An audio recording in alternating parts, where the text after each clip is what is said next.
Hey everyone, Horror Hollywood here, down at my local track, trying to work up on my cardio. Freaking hell. Allergies have not been liking me these past few weeks. Nice and green around here. They finally mowed the area. It's been a little while since I made a video, so decided to make one. I've been seeing a lot of stuff lately about Jake Paul and his little boxing matches. I don't. He's not a human being.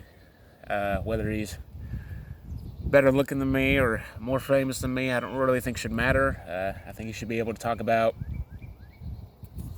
people regardless of their stature in society and whatnot.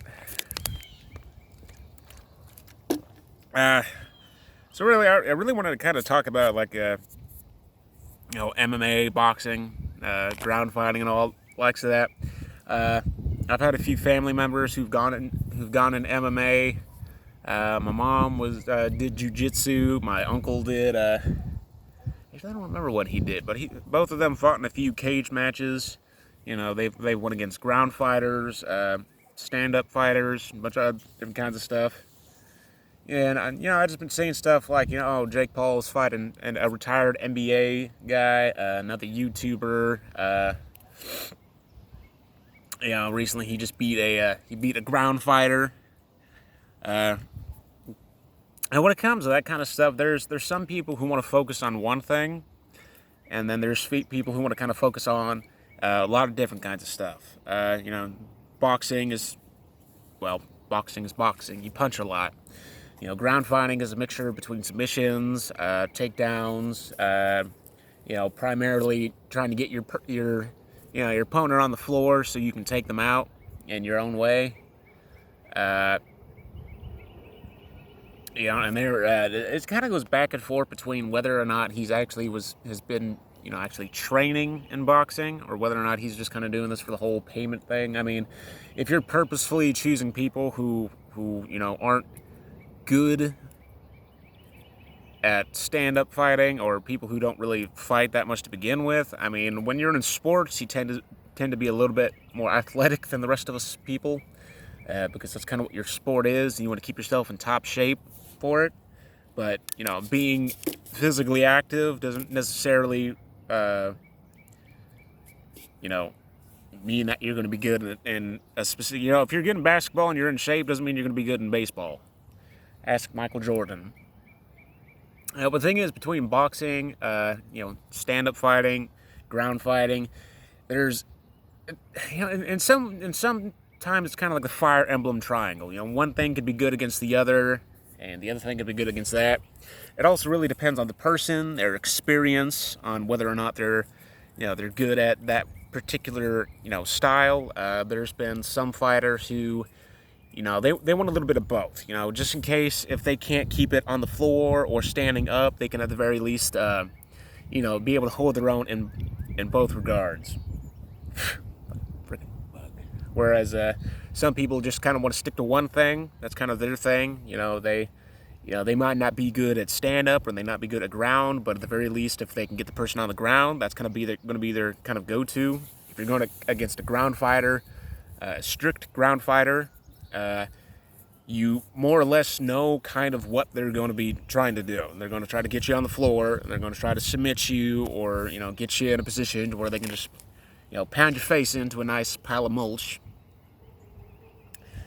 And that's kind of what it goes down to here. Is like,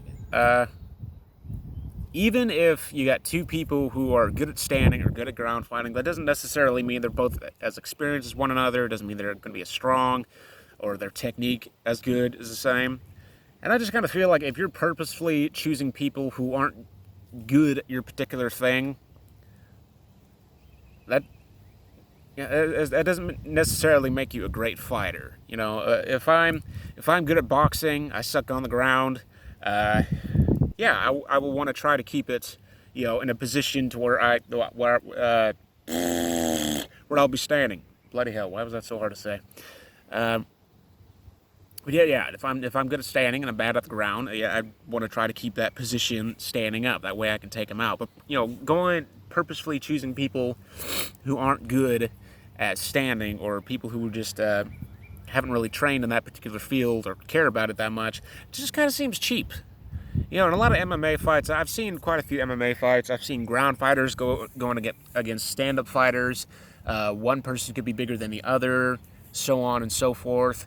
And it varies very heavily on who the person is. I mean, even if you got the same two people going up against each other multiple times, there's a good chance it could be one sided the entire time, or it could go back and forth. But really, I think your skill as a fighter really depends on who your opponent is, how well you're able to hold yourself against multiple different kinds of people, and different kinds of styles. So, like if you're a ground fighter and you can hold your own against a stand-up fighter, that kind of shows more of your worth as a person who's put forth the effort to train, your heart and all that. Because just picking out the easy opponents or people who you'd think would be easy to fight, that's not really that, that's not really that sportsmanlike. That's like me taking one of my swords and like, hey, you, little kid, come here, I challenge you to a fight. I'm just like, well, how's that fair? Like, I'm 2 times the size and I got a giant sword. How the hell is that fair?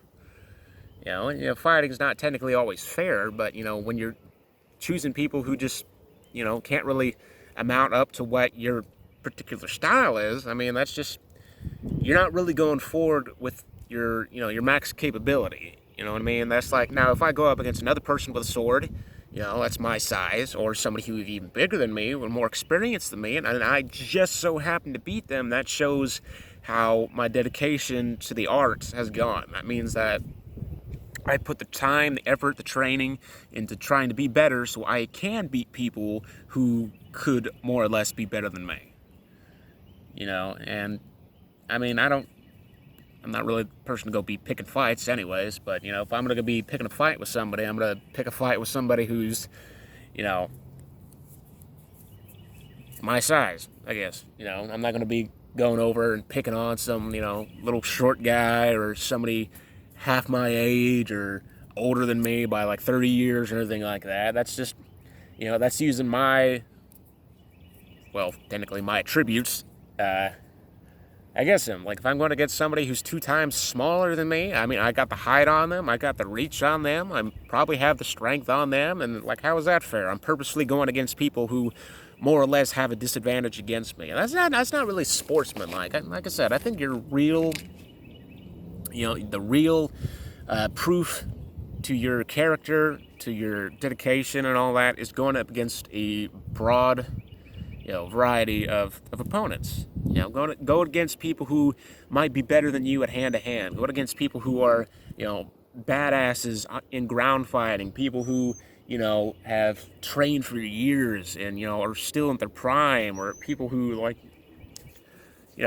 people that will actually, prove a challenge to you. Because, I mean, you can't really call yourself much of a fighter if you're just going against people like, who just, they're just not as strong as you or whatever. Doesn't mean to say the people he's been fighting have been weaker than him or anything like that, but it's just like, if you're purposely going against people that don't have that kind of training or that kind of knowledge or whatever, it just, that's just it's not really that fair. It's not sportsmanlike. I mean, if you want to call yourself a true sportsman, a true fighter, a true champion, you got to be able to go against people who, who's your equal, who's your better, people who can give you a challenge, people who can actually, put forth the effort. You know what I mean? But in the long run, I think just a lot of, I've been seeing a lot of this stuff. It could more or less be that he's just trying to get a pay cut. I've seen all kinds of things. I keep on tabs with a lot of the stuff, so who knows? He might actually just be trying to get a pay cut and just kind of doing the cheap way out.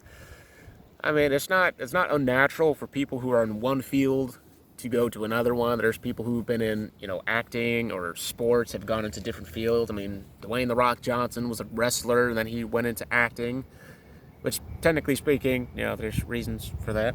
But I don't know. To me, it's just, if you're willing to go against people who you could beat because they're not trained or they're, they're not good with your particular style or whatnot. Like if it's a match going one-on-one, like an actual an actual match, not just like oh, I choose the guy over there with like 2 missing arms and no legs. I choose him.